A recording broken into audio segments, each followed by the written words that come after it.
Good morning, students. Today we will learn about living world and classification of microorganisms. According to 2011 census, around us, around about 87 million species of living organisms are found on Earth, including land and sea. To study such vast number of organisms, we have to classify them. We have to make group and subgroup of those organisms, and for this purpose we can consider their similarities or differences among the organisms. And this process of dividing the living organisms into different groups and subgroups are called biological classification. What is biological classification?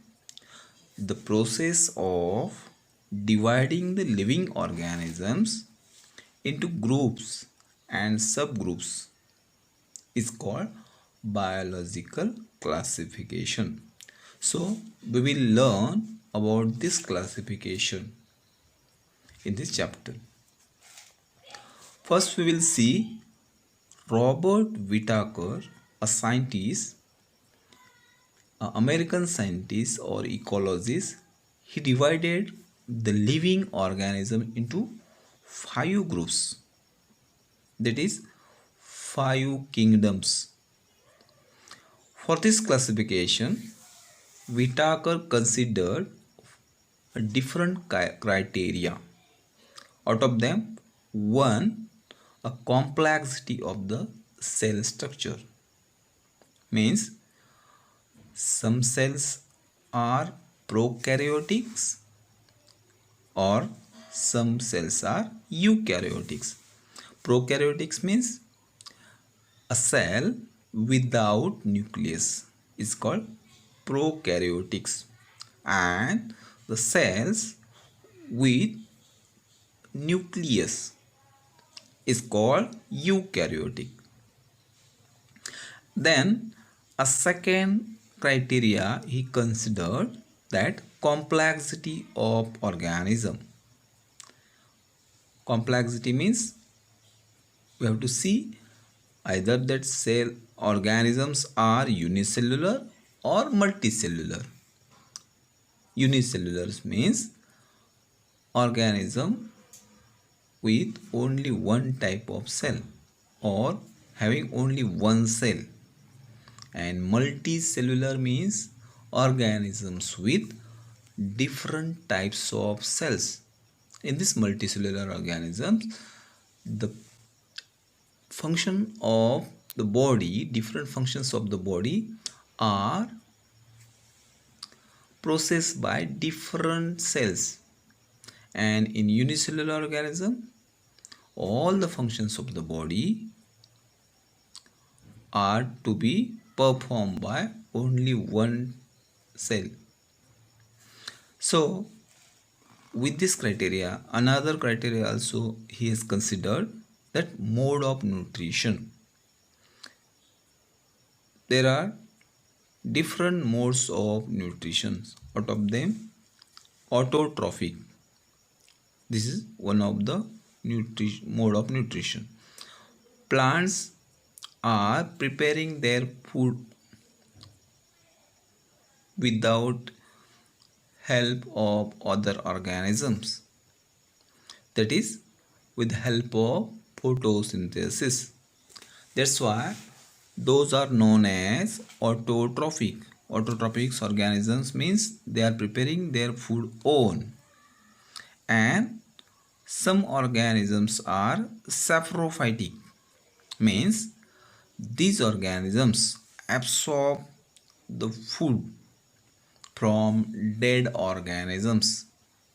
Dead and decayed bodies are using for their food. And next type of nutrition is heterotrophic. and ingestive. As we learn about these nutrition in animals, the food is taken from the plants or other organisms, means they are not producing their food by own, they depends on another's for food. Those organisms are known as heterotrophic. Then next criteria is lifestyle. There are different lifestyles are there in organisms, in which plants are producer. They produce the food, means they are producers. This is the lifestyles of the plants. Animals are consumers, means they consume the food from plants and other organisms. That's why those are known as consumers. Some organisms are decomposers, means they gets their food from decay of the other organisms. Dead decay bodies are using as a food by the decomposers. So the producer, consumer, decomposers, these are the different types of lifestyles. Then next criteria for classification are phylogenetic relationship, means prokaryotic to eukaryotics or unicellular to multicellular. How the organisms are evolved from prokaryotic to eukaryotics or from unicellular to multicellular. This history gives us idea about their classification. So living organism we can divide it into prokaryotics, eukaryotics. Again, prokaryotics are unicellular. In this, a kingdom Monera is there. Eukaryotics we can divide it into unicellular or multicellular. Unicellulars are organisms which are present in kingdom Protista, and in multicellular there are three kingdoms are there. Out of them, one is fungi, second is kingdom Plantae, and next is kingdom Animalia. So like this we can divide the all living organisms into 5 kingdoms, that is Monera, kingdom Protista, kingdom Fungi, kingdom Plantae, and kingdom Animalia. So now you will see some characteristics of these kingdoms. First we will see the characteristics of kingdom Monera. The first characteristic of this kingdom Monera is all the organisms which are present in this kingdom are unicellular. We already know that. What is unicellular? Unicellular means the organism with only one cell, and that cell functions, that cell complete their all functions of the body. Next, they may be autotrophic or heterotrophic. Means autotrophic means they are preparing their food by own, or heterotrophics mean they are depends upon another for their food. Means organisms which are present in the Monera, out of them some are autotrophic or some are heterotrophic. Next characteristic of Monera is these are prokaryotic cells without distinct nucleus or cell organelles. These are prokaryotic cells, means organisms are prokaryotics, doesn't have nucleus in the cell, and there is no distinct cell organelles also.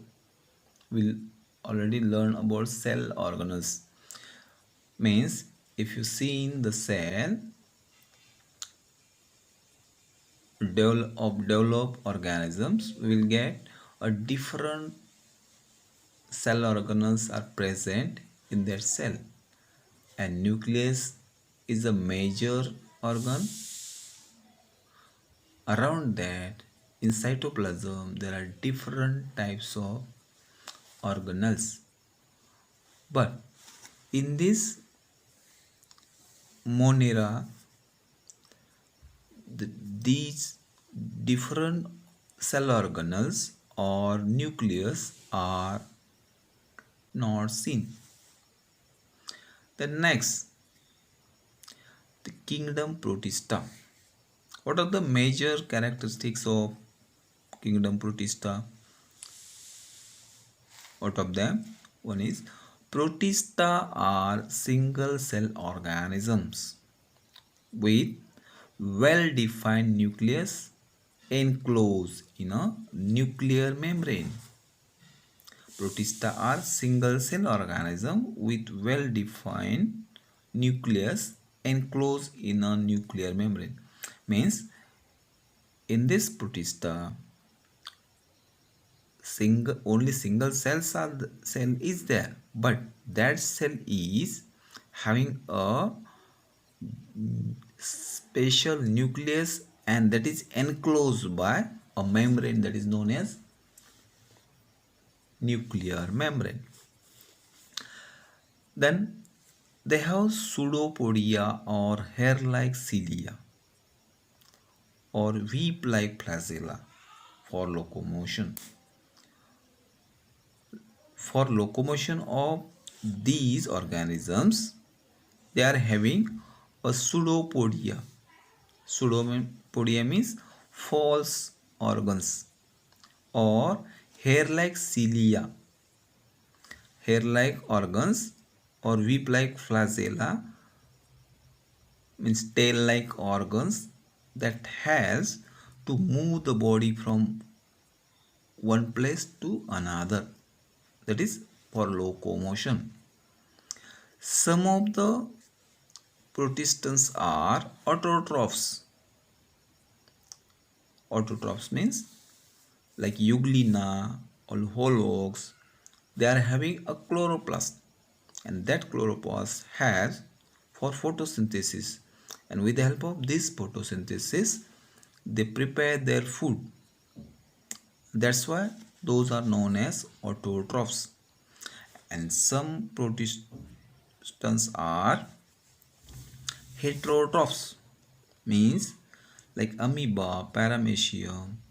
These organisms, they doesn't prepare their food, they takes food or they feed on another organisms or different types of things. So these are the major characteristics of Protista. Then kingdom fungi.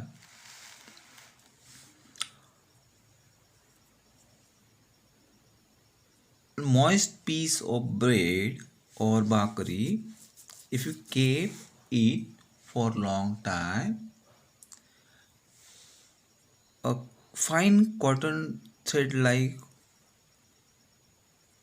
organs will see on that bread or bakery.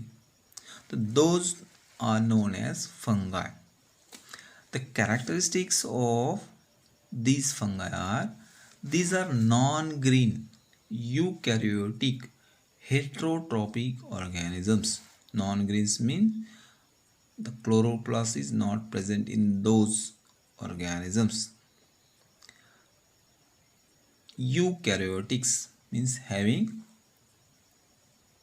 cell organelles or nucleus. Heterotrophic organisms means they depend on another organism for food. Heterotrophic. Next character of these fungi is most of them are saprotrophs. They feed upon decay organic matter. It gets their food on dead decaying organic matter. That's why those are known as saprotrophs. Their cell wall is made up of tough and complex sugar called chitin. The cell of these organisms, a cell wall of these organisms is made up of tough complex sugar called chitin. Some fungi are thread-like and many nuclei are present in the cytoplasm. Some fungi are thread-like, means long thread-like structure of that body and having many nuclei. Most of the cells are having only one nuclei. But in this fungi, many nucleides are present in the cytoplasm. Example of these type of fungi are baker's yeast, aspergillus, that is fungus on corn, penicillium, mushroom. So these are the examples of fungi. Though many systems of classification are introduced after the Whittaker, his five kingdom system is widely accepted. Till today, we are studying that five types of kingdoms that helps to classify different organisms and it helps to study those organisms.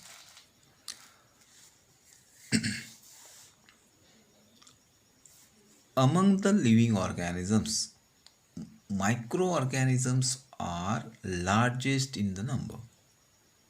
Hence, they are classified into different types. Microorganisms we can classify into prokaryotics or eukaryotics. In prokaryotics means doesn't have nucleus. In prokaryotics, bacteria are included, and eukaryotic means they are having nucleus and other organelles, cell organelles, and those eukaryotic microorganisms we can divide it into protista, fungi, and algae. So these are the different types of microorganisms. We'll see first the bacteria. Unicellular independent parasitic organisms. Sometimes many bacteria together form colonies. Bacteria are unicellular, means having only one cell in the body. Independent or parasitic means independence means they can live independently or parasitically. Parasitic means they grow on another's body or in the another body. Sometimes many bacteria together forms colony, means many bacteria living together to form a colony. Bacterial cell is prokaryotic with cell wall. The cell wall is present in that cell and having the they doesn't have the nucleus and well developed cell organelles, but distinct nucleus or cell organelles are absent. They reproduce by simple binary fission. And the reproduction of these bacteria are by simple method, that is binary fission. Fission means organism gets divided into two. In favorable condition, bacteria grow vigorously and can double their number in 20 minutes. This is a type of fastest reproduction. Means if the condition is favorable, the bacteria grows very fastly, very vigorously. They can double their numbers only in 20 minutes. So these are the some characteristics of bacteria. Then protozoa. Protozoans are found in soil, fresh water and sea water. Most of the protozoans are found in soil. Some are present in fresh water or some are in sea water. Some are found in body of the organisms and they are pathogenic. Some protozoans are found in the body of the other organisms and these causes diseases to that host organisms. That's why those are known as pathogenic. Organisms which are causes the diseases are known as pathogenic. So these some protozoans are pathogenic. These are unicellular organisms with eukaryotic cell. These organisms are having only one cell but having the nucleus, means eukaryotic cell. There is great variation in cell structure, organs of the locomotion and modes of nutrition among the protozoans. If you see the protozoans, some protozoans are having different types of locomotory organs. They are having different modes of nutrition, means autotrophic, saprotrophic or heterotrophic. These are the different modes of nutrition are present in those protozoans. That there is great variation in cell structure also or organs of locomotion. The next, these organisms reproduce by simple cell division. The reproduction of these organisms are by simple cell division. That cell of that organisms, means body of that organisms, is divided into two parts, that is cell divided in binary or multiple divisions. For example, amoeba paramecium,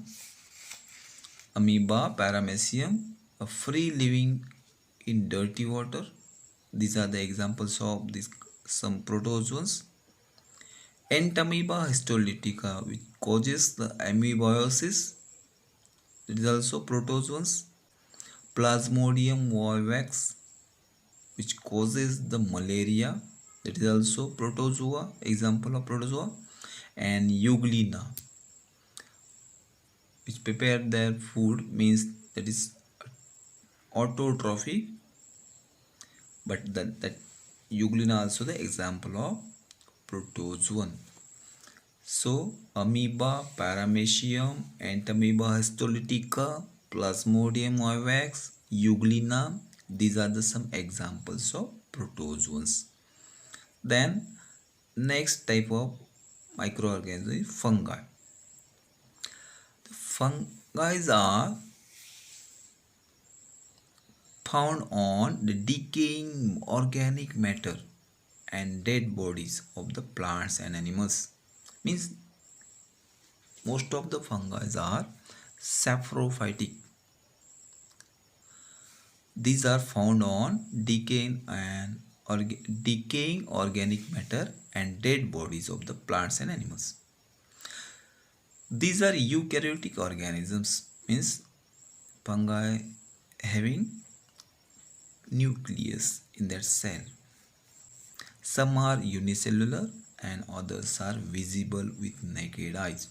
Some fungi are unicellular, means having small micro size, and some are the visibles, we can see them with naked eyes. Saprotrophic means absorb their food from decaying organic matter. They reproduce sexually and asexually by cell division or by budding. The reproduction of these fungi we can see sexually or asexually by cell division or by budding. In cell division, that body is divided into two or many parts, or by budding, bud-like organs develop on that body and that bud is converted into another organisms. Examples of these fungi is baker's yeast, candida or mushroom. The next type of microorganism, algae. They are aquatic, means algae are present in water. Eukaryotic, unicellular, autotrophic organisms. Algae are unicellular, means body made up of only one cell. Eukaryotics mean having nucleus. Autotrophic means prepare their food by own. Photosynthesis carried out with help of chloroplast present in the cell. These are autotrophic, means prepare their food, but that food is prepared by a process known as photosynthesis. And for this photosynthesis, chloroplast, which is present in the cell, helps to prepare their food, that helps for photosynthesis. Chlorella, Chlamydomonas, these are the few examples of these algae. Very few species of algae are unicellular. Most of them are multicellular and visible with naked eyes. So these are all about algae. Then next type of microorganism is viruses. Generally, viruses are not considered as a living organism, or they are said to be organisms at the age of living and non-living. They are studied under the microbiology.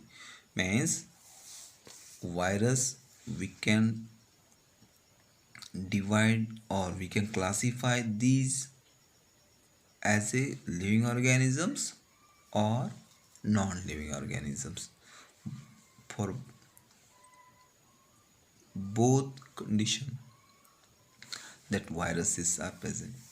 Viruses are extremely minute, that is they are 10 to 100 times smaller than bacteria, The size of the virus is very micro, means they are 10 to 100 times smaller than bacteria. We can see only with the help of electron microscope. They are found in the form of independent particles. The body of the viruses are found like a independent microparticles. Virus is a long molecule of DNA. Virus is a long molecule of DNA. DNA means deoxyribonucleic acid, or RNA, that is ribonucleic acid, covered by a protein coat. Means if you observe the body of the virus, it consists of DNA or RNA that is covered by a protein coat. Viruses are survive only in the living plant or animal cells. They can't live independently because they can't survive without living plant or animal. They can survive only in the living plant or in animal cells and produce their own proteins with the help of host cell. They are producing their own proteins, with the help of that host animal or plant cell, and create their numerous replica. And with the help of that protein, they create their numerous replica. They reproduce their number of viruses. Then they destroy the host cell. They are destroying the host cell and becomes free. After destroying that cell, they become free, and these free viruses again infects the new cell. Like this, they goes on producing their number in large amount and gets infected to new cells. Viruses cause many diseases to plants and animals. We already know about different diseases.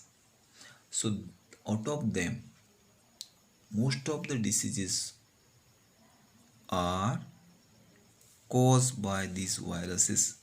So these are the some characteristics of these viruses.